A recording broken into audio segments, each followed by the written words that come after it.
नमस्कार दोस्तों, स्वागत है आप सभी का प्यू द ऑक्सफोर्ड के यूट्यूब प्लेटफॉर्म पे। आज की इस वीडियो में हम बात करेंगे कि पटना यूनिवर्सिटी में स्पॉट एडमिशन की प्रक्रिया जो है वो अभी कहाँ तक पहुंची है। आपको बता दें कि पटना और पाटलिपुत्रा यूनिवर्सिटी दोनों में जो है वो मेरिट बेसिस के आधार पर जो नामांकन प्रक्रिया है वो पूरी तरह से समाप्त हो चुकी है। पाटलिपुत्रा यूनिवर्सिटी जो है उसमें ये प्रक्रिया 8 तारीख को समाप्त हुई। वहीं अगर हम बात करें पटना विश्वविद्यालय की तो ये प्रक्रिया 7 तारीख को समाप्त हो गई। और उसके बाद बात चली स्पॉट एडमिशन की, जिसको लेकर के अगर पटना विश्वविद्यालय के हम लोग संदर्भ में बात करते हैं तो वाइस चांसलर के ऑफिस से कुछ खबरें निकल करके आई थी, जिसमें बताया गया था कि डिफरेंट कॉलेजेस के जो प्रिंसिपल्स हैं उनसे मीटिंग के बाद जो है वो स्पॉट एडमिशन का क्या प्रोसेस होगा उसको तय किया जाएगा। तो यहाँ पे वाइस चांसलर जो हैं और जो प्रिंसिपल्स हैं उनके बीच में एक मीटिंग हुई और उसमें क्या निर्णय लिया गया उसको आज इस वीडियो में मैं बताने जा रहा हूँ। और साथ ही साथ पाटलिपुत्रा यूनिवर्सिटी में आपका स्पॉट एडमिशन कब से शुरू होगा उसके बारे में भी इस वीडियो में बात करेंगे।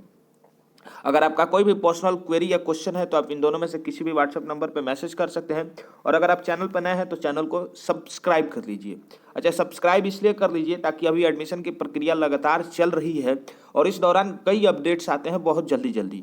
और अगर आप सब्सक्राइब करके रखिएगा तो आपके पास नोटिफिकेशन सबसे पहले पहुंचेगा और आप वीडियो को सबसे पहले देख पाइएगा। तो चलिए हम लोग शुरू करते हैं अपनी वीडियो को।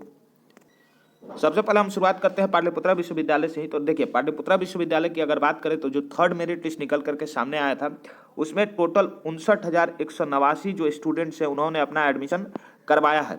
और इसके बाद आपका जो प्रक्रिया है तीसरे कट ऑफ के आधार पर नामांकन की वो पूरी तरह से समाप्त हो गई है। देखिए, खबर को देख लेते हैं। पाटलिपुत्रा विश्वविद्यालय में तीसरे कट ऑफ के आधार पर शुक्रवार को नामांकन प्रक्रिया पूरी हो गई। इसमें 59,189 विद्यार्थियों ने नामांकन करवाया। अब विश्वविद्यालय में बची हुई सीटों को ओपन किया जाएगा। इसके लिए वैसे छात्रों को पहले मौका दिया जाएगा जो त्रुटियों के कारण नामांकन से वंचित रह गए हैं। छात्र कैटेगरी, विषय आदि में के नामांकन ऑप्शन में सुधार कर सकते हैं। इसके लिए दुर्गा पूजा के छुट्टी के बाद विश्वविद्यालय की ओर से समय दिया जाएगा। इस पाटलिपुत्रा विश्वविद्यालय के जो डीन है AK नाग सर, उन्होंने बताया कि शुक्रवार को थर्ड कट ऑफ के आधार पर नामांकन प्रक्रिया संपन्न हो गई। अब दुर्गा पूजा के बाद नामांकन प्रक्रिया आरंभ होगी। तो आपको बता दें कि यहाँ पर दुर्गा पूजा के बाद जो है आपको स्पॉट एडमिशन की जो प्रक्रिया है वो पाटलिपुत्रा विश्वविद्यालय में शुरू होगी।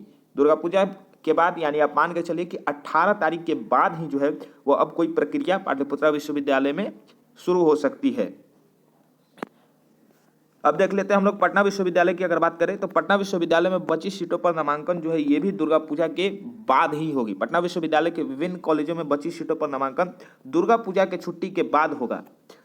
कुलपति जो है पटना विश्वविद्यालय के प्रोफेसर गिरीश कुमार चौधरी ने बताया कि बची सीटों पर ऑन स्पॉट नामांकन कॉलेज की ओर से लिए जाएंगे।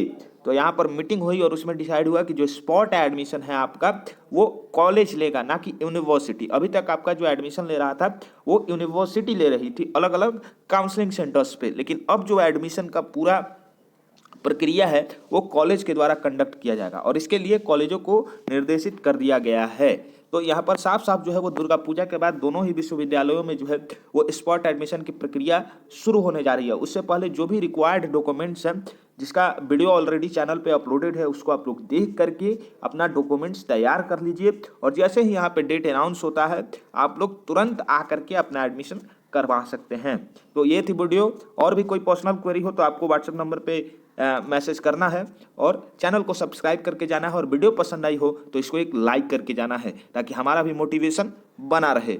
देखने के लिए वीडियो आप सभी का बहुत बहुत धन्यवाद। आगे की अपडेट्स के लिए चैनल पर बने रहिए।